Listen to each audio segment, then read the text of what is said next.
नमो बुद्धाय, जय भीम, जय भारत। और हिंदुओं की तरह सिख और बौद्ध भी इस त्योहार को मनाते हैं, लेकिन आपको पता है यह त्योहार बौद्धों का ही है। बौद्ध धर्म में इसे रक्षासूक्त कहा करते हैं। कई बौद्धों के मन में यह प्रश्न होता है कि हम रक्षाबंधन मनाएं या ना मनाएं। तो मित्रों, आज मैं इसी के बारे में बताने वाला हूँ। तो रिकॉर्डिंग मैंने घर पर ही बनाई है, लेकिन यहाँ पर मैं एक्सरसाइज करने आया था। यह ग्राउंड है और यहाँ पर आया था और यहीं पर वीडियो रिकॉर्ड कर रहा हूँ। अब इस रक्षाबंधन को रक्षासूक्त पहले क्यों कहा जाता था, इस रक्षाबंधन की यानी रक्षासूक्त की शुरुआत कैसे हुई थी, क्यों हुई थी और रक्षासूक्त से रक्षाबंधन कैसे बन गया, यही आज हम जानने वाले हैं। इसलिए वीडियो को अंत तक देखिए। चैनल को अभी तक सब्सक्राइब नहीं किया है तो जरूर सब्सक्राइब करें। तो चलो आज के वीडियो की शुरुआत करते हैं। रक्षाबंधन यह एक बौद्ध परंपरा है जिसे आगे चलकर पाखंड और हिंदू धर्म से जोड़ा गया है। बौद्ध धर्म में इसे रक्षासूक्त कहा करते थे। अब आप कहोगे कि रक्षाबंधन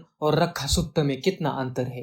तो मित्रों, ये जो भाषा होती है ना, उसे कालानुरूप लोग अपनी तरह से बोल देते हैं। जैसे कि दोस्तों, मेरा नाम बुद्ध भूषण है, बोलने में आसानी हो इसी कारण 99% लोग मुझे भूषण कहकर पुकारते हैं। इसमें भी कोई दोस्त ऐसा होता है जिसे सीधा नाम लेने से एलर्जी होती है, तो अगर मेरा नाम भूषण है तो वो मुझे भूषण कहकर पुकारेगा। उसी तरह असली नामों में बदलाव, उनके अर्थ, उनका इतिहास बदला जाता है।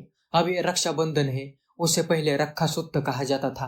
अब आप कहोगे ये रक्षासूक्त क्या है, इसकी शुरुआत कब, क्यों, कहा और किस लिए हुई थी। तो इसे देखने के लिए हमें 2500 साल पीछे चलना होगा, जब इस देश में बौद्ध धर्म का ही इस जम्बू द्वीप पर प्रभाव था। जिस समय गौतम बुद्ध का महापरिनिर्वाण हुआ यानी मृत्यु हुआ, उसके तुरंत बाद इस रक्षासूक्त को प्रारंभ हुआ।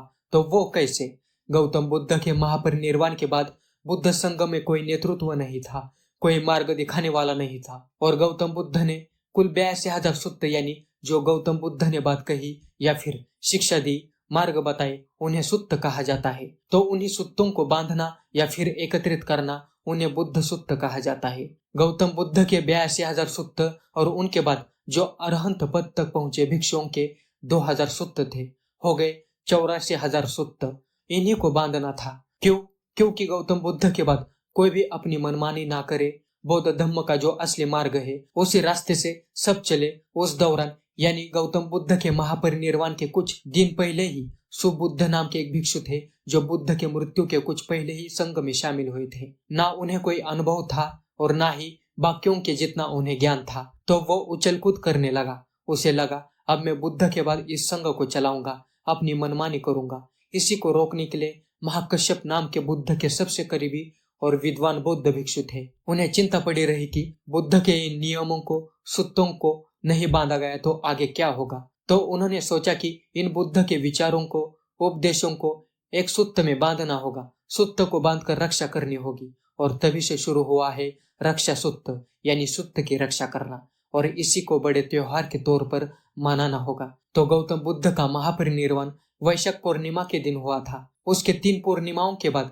इन बुद्ध सूत्रों की ठीक तरीके से एक लाइन में बांधने के लिए 500 अरहंत पद तक पहुंचे बौद्ध भिक्षुओं ने एक सभा की थी। सावन पूर्णिमा के दिन अजातशत्रु नाम के राजा ने इन बौद्ध भिक्षुओं के लिए राजगीर के सप्तपर्णी गुफा में व्यवस्था की थी, और वो ही बौद्ध धर्म की पहली संगति हुई थी यानी सभा, जिसमें बौद्ध धर्म की इन सूत्रों को एकत्रित बांधा गया। इसी को 500 अरहंत भिक्षुओं की पहली संगति कहा जाता है।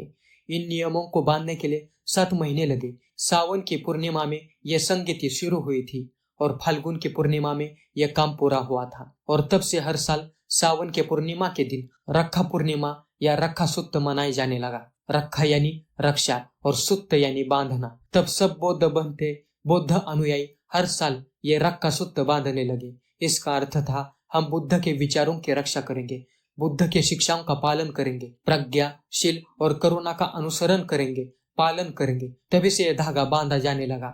आगे जाकर ब्राह्मण धर्म ने इसे पाखंड और रक्षाबंधन कहकर मनाने लगे। स्त्रियों की रक्षा हम पुरुष करेंगे यानी स्त्री खुद की रक्षा नहीं कर सकती, इसका अर्थ है। आज तक स्त्रियों को बंधन में ही बांधा गया है। उसे कोई अधिकार नहीं थे, ना शिक्षा का अधिकार था, ना घर से बाहर निकलने का अधिकार था। आज भी स्त्रियों को पुरुषों द्वारा कई बंधनों में बांधा गया है।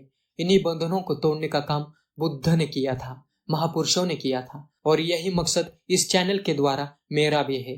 हर स्त्री को अच्छी शिक्षा मिले, अच्छी नौकरी के अवसर मिले, उन्हें अच्छा और स्वस्थ जीवन जीने का अधिकार मिले। मित्रों, और डीप में जानकारी देने की इच्छा है, लेकिन वीडियो लंबा होने के कारण इसे यहीं पर समाप्त करते हैं। आज आप सभी को रक्षा सूक्त या फिर रक्षाबंधन की बधाइयाँ। नमो बुद्धाय। जय भीम, जय भारत।